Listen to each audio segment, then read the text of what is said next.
Today is the 30th day that I've been imprisoned in my own home. I look over from our bed as my husband paces back and forth, visibly distressed. He does this every night.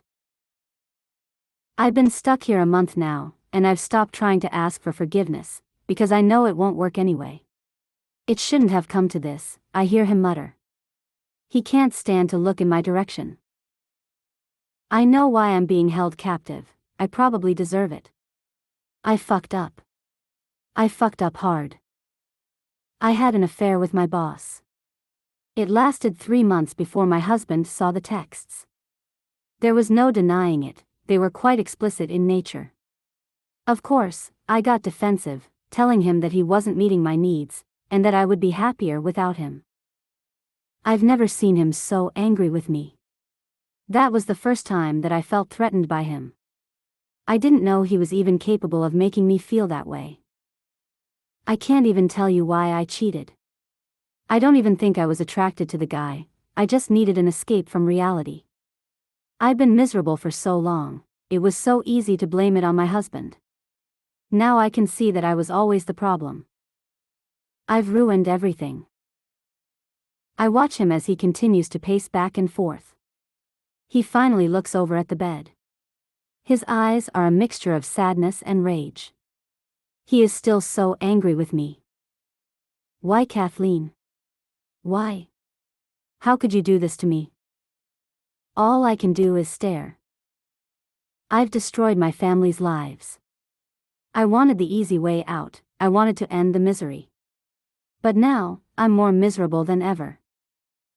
When I sat on this bed exactly a month ago, I thought I was finally going to be free. I can remember the stream of tears rolling down my face, and the way my hands shook as I shoved the barrel of the gun up my throat. But moments after I pulled the trigger, I knew something was wrong. My soul lifted from my body. I could see myself from above as I lay lifeless on the bed, blood soaking our sheets. But I didn't feel free, I felt more trapped than ever. I've been stuck in this house ever since, by some force of nature that wants to punish me for my sins. Now every day I have to watch my husband break down at night. I watch him drink his sorrows away and drown his screams in the shower. I watch my daughter ask if mommy is coming back, too little to understand what mommy did to herself. She asks if I'm angry with her. I watch my disabled mother stumble around the house as she struggles to care for my child. I am imprisoned in this house to atone, my soul condemned to witness the pain I've inflicted on my family. Story 2. Teacher's Pet. Everybody hated Colin O'Mara. One time we were making Sagimaga's wedding toilet paper, and throwing it at the ceiling, and he came waddling into the toilet and ran straight to get Mr. Driscoll. Well, that landed us all in detention. Every day he brought in a shining red apple, put it on Mr. Driscoll's desk, and received a pat on the head like a good little boy. And all the teachers felt sorry for Colin because he had something wrong with him. When he was a small kid, he'd tried to catch a rugby ball, and it had hit him in the face. He had one eye blue and one eye brown heterochromia, I think they call it. Mr. Driscoll gave me the creeps. He wore a black suit like an undertaker and slapped down his black hair in a center parting with so much wax it looked plastic. He had this merit chart on the wall, all our pictures up there, and the person who got the most got to pick the name of the new class hamster at Christmas. Of course, Colin won, and he picked Mr. Fudge because Colin liked fudge. Anyways, just before Christmas, Colin went missing, his chubby cheeks all over the news. He'd stayed behind after class one day and vanished on his way home. Well, we had to stay for a special assembly, and they brought in grief counselors, but as horrible as it is to say, nobody really missed Colin that much. After Christmas, we had to study for our exams, and I really knuckled down. Mr. Driscoll said he was pleasantly surprised by the improvement, and then the other kids started calling me teacher's pet. We got our new class hamster after Christmas too, and we honored Colin in a small way by keeping the name Mr. Fudge. One night Mr. Driscoll asked me to stay behind. You know, William, if you keep this up, you'll get to name the new hamster after the spring term. He took Mr. Fudge from the cage and held him a little too tight for my liking. Thank you, sir. Would you like to play with Mr. Fudge? I hesitated, but it seemed like an order more than a question. I could feel Mr. Fudge's belly rolls between my fingers. His heart beating so fast it was one continuous motion. And then I looked into his tiny eyes, and it was the scariest thing I ever saw. One was blue, the other was brown. And don't listen to the other children, Mr. Driscoll said in that drawling way of his. There's nothing shameful about being the teacher's pet. Story 3. When I was 13 years old, I solved mysteries with my friends. The Strings murders case still haunts me. They called us the Middleview Four. Initially, it was just me and the mayor's son, Noah Presley. In kindergarten we had come together to catch a milk thief who was stealing Noah's chocolate milk. Summer Martin joined our ranks soon after. She designated herself as our fighter since her father had taught her basic self-defense, followed by Eris Kane, the smartest kid in our class. We spent our weekends searching for lost pets and building a name for ourselves. By the age of 13, we were hunting down real crooks. Halloween night, I was still recovering after being tied up in Old Man Critter's kitchen. He was our school janitor, and had kidnapped 2 kids. Eris and I almost joined them. There was another mystery we still had not solved. 3 townspeople were found dead in piles of string. Mom and the police were strict in telling us we had no business investigating, but we couldn't help ourselves. That was the night I lost them, and my memories tangled. Eris was 99.9% sure we would find a clue inside the string factory. I didn't remember anything past the old wooden door we pushed through. I was found 3 hours later, inconsolable, screaming on the side of the road, my fingers entangled with string. I remember blood-slicked string covering me, damp in my hands. There was no sign of the others, and worse still, when I asked about them, Mom told me they weren't real, that Middleview was a fantasy I had dreamed up as a child. Mom's job was a mystery I couldn't solve, even as a 24-year-old. So, I followed her. Her job was behind a 10-foot wall surrounded by barriers. Floodlights illuminating the diner from my childhood. Middleview.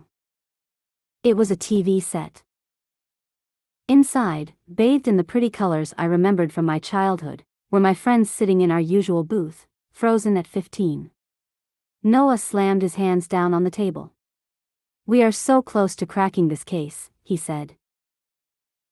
I noticed his lips weren't moving with his voice. I started toward them slowly, even when the truth dangled above me. Eris laughed. "We're not there yet, dude. Closer."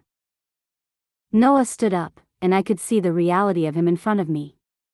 His head wobbled slightly, mouth opening and closing in jerking motions.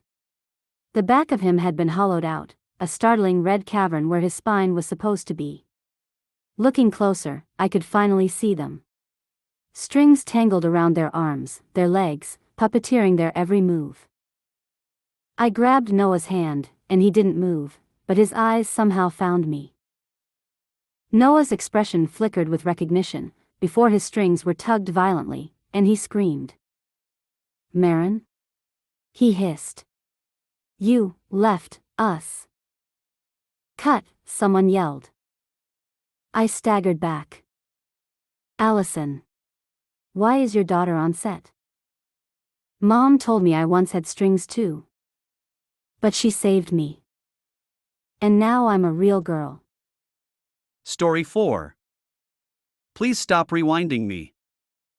4 minutes and 50 seconds exactly. The first second is quiet. There is nothing, and then, noise. The door flies open and our teacher drops. My mouth falls open, my eyes widening in terror. The main character does not move. Outside, a bird is always mid-flight. The girl next to me is halfway off of her seat. I think her name is Extra 3. I don't have a name. I can't see our teacher anymore, and my body buckles in my seat like it is supposed to. Like the first 1,000 times. But this time I feel each one, and it is agony. They splinter into partial seconds that have their own concept of time. And it never stops. The third second slams into me like ice-cold water. This time I am standing. I am screaming, my hand pressed over my mouth. Like a puppet, I follow every other shadow around me. I try move myself, try to think for myself. In these seconds that last forever while you watch, I try to think of anything that is me. Not the abnormality that I am, the nameless thing without a body and a name. I am not extra 12, I am human. I exist. I bite into my knuckles, but there is no pain. I don't even have blood. I'm dropped back into my chair once again, the world around me bending to your will. And I am falling, my body and mind no longer mine. I can sense your anticipation for the final second. Bang. I'm screaming, and you revel in my fear. I rock back and forth, my body a puppet, as you play and stop and replay, dragging us back and forth, our mouths opening and closing. We're at 4:56 again. Our teacher drops to the ground. You really like that part, don't you? You replay it and scroll down, commenting things like, holy shit, 4:56 is where shit goes down. I am paralyzed as you type, my body yours to control. The boy behind me, extra 13, is the first to move. I know the exact second he drops. I know the exact moment extra 15 in front of me gets her brains blown out. Her blood hits me in the face. It's another pause moment. The 13th second hits, and I fly backwards too. I slam into a desk, my head hitting the wall with a meaty smack. My world spins, and I almost see darkness. But no. Stuck in these cruel seconds, you keep sending me back. Rewind. Blood splatters fly back, and so does my body, my cry splintering into reverse.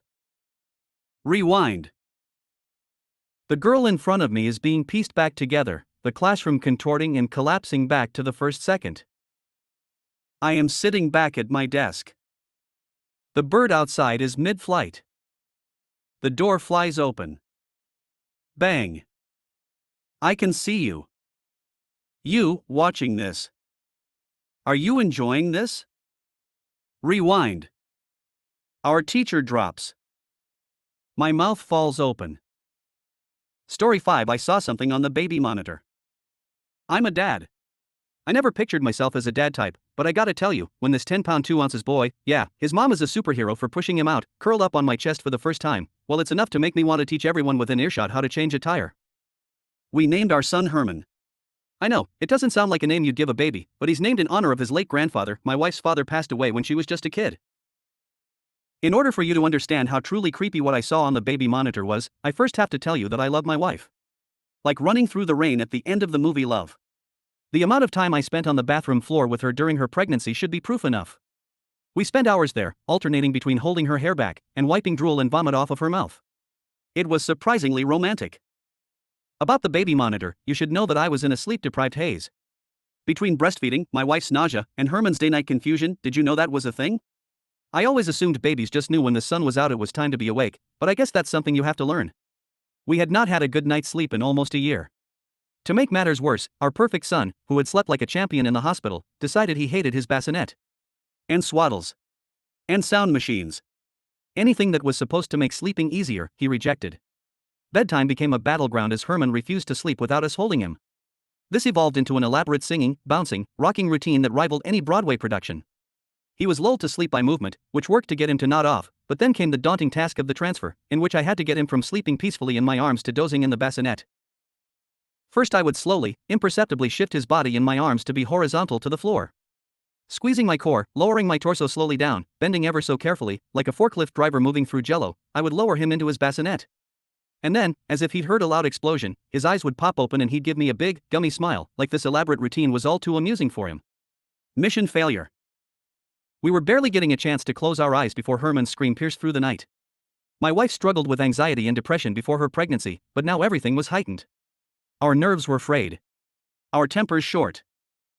So, being the progressive husband I am, I decided to take the night shift. Most nights I would give up on the bassinet altogether, and Herman would sleep on my chest like a little woodland creature, squeaking and squirming in the wee hours of the night. But one night, around 3 a.m., I actually did it. I got him to sleep in the bassinet. I was sitting in the rocking chair with his warm little body resting on mine. I found my eyes drooping. For those of you who do not know, a huge amount of babies get hurt because their parents fall asleep in chairs or on couches while holding them. And as much as I wanted to stay snuggled in his sweet embrace, I knew I was playing with fire. So, I decided to attempt a transfer. I start the shift in my arms, and he stirs a bit but finds his thumb. "Good job, buddy," I whisper. I begin the lowering process, looking for a twitch or muscle contraction that's a surefire sign of a wake up and a game over. But it doesn't come. He relaxed on his back in his bassinet, sound asleep. I put a hand on his chest to make sure he was still breathing. Reassured, I slid under the covers, eager for as much shut-eye as I can manage before Herman is up again. But sleep doesn't come. I shift position, try deep breathing, and count sheep. Nothing works. I decide to make myself a cup of something warm to calm down. Hot water, lemon, and honey always helps when I'm having trouble sleeping. I take the monitor into the kitchen and put the kettle on to boil. I stare at the monitor, looking for the nearly imperceptible rise and fall of Herman's belly. As I stare at the screen, I see movement in the background. Something shifts behind the mesh of the bassinet. The monitor feed isn't the highest definition. I lean closer, my nose almost to the screen. I make out the outline of our fan rotating in the background. I pop into the bedroom and turn it off. I don't remember turning it on. A loud whistle erupts and I jump. I reach for Herman, who sleeps soundly, thank God. Then I turn to my wife, worrying that it woke her.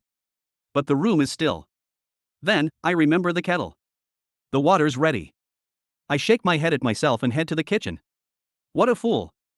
So jumpy. I pour hot water over the teabag and turn to the cabinet to get the honey. But it's not there. I turn back to the counter, and it's on the counter next to my cup of tea. I did not put it there. I'm watching the little black and white image, staring intently to make sure Herman is still breathing, when I see it, a pair of hands I don't recognize reaching into the bassinet. They're slender with long spindly fingers. I feel frozen to the spot, as if in a trance, watching someone or something's hands reach toward my son. I scream, but no sound comes out. But my son, my brave son, he screams. His cries seem to scare the hands and they shrink back into the shadows. It shakes me from my trance. I jump up, knocking the monitor to the floor, and run to the bedroom. There's no one there. I pick up Herman and calm him. I look all around for an intruder, in the closet, under the bed, behind the door. Nothing. I must have dozed off and dreamed it. I really need to get some sleep. I manage to settle Herman back down again, a second miracle. And go back to the kitchen to retrieve the baby monitor. I peer down at the screen and discover that my son is gone. I drop the cup of tea and the mug shatters as it hits the ground. Scalding hot water splashes onto my sock feet. I run into the bedroom with a slight limp from my scalded foot and my heart in my throat. I scan the room. I don't see Herman. But I hear him crying. He's tired, confused about being awoken. I find him in the closet on the ground. My brow furrows, my wife's postpartum anxiety must be acting up again. I make a mental note to mention it to the doctor. As I change his diaper, I keep my guard up, glancing over my shoulder. Whose hands were those? Who moved the honey? Paranoia swirls in my head as the hour ticks later and later. I rock him back and forth, back and forth. Feeling emboldened by my earlier success, I attempt another transfer. I place him in his bassinet and climb into bed, fully expecting to be up in a few minutes, but I must have dozed off because the next thing I remember is someone shaking my shoulder gently. I wake up and turn to my side, eager to see my little boy swaddled in his bassinet. But he's not there. I worry I fell asleep with Herman in the bed with me. I panic, ripping back the sheets, but the bed is empty. I'm alone in the bedroom. My wife and son aren't there. That's when it hits me. What I still can't quite bring myself to say. My wife passed away after giving birth to Herman. Her side of the bed is so cold now, so empty. But where is Herman? Herman! I yell out, running frantically out of the room. I hear him giggling. I find him in the living room, playing happily on a playmat. He's so sweet, smiling and giggling at no one. Or is he? I hold up my phone to take a picture, and there are her hands reaching into frame, reaching out to our son with those long, spindly fingers.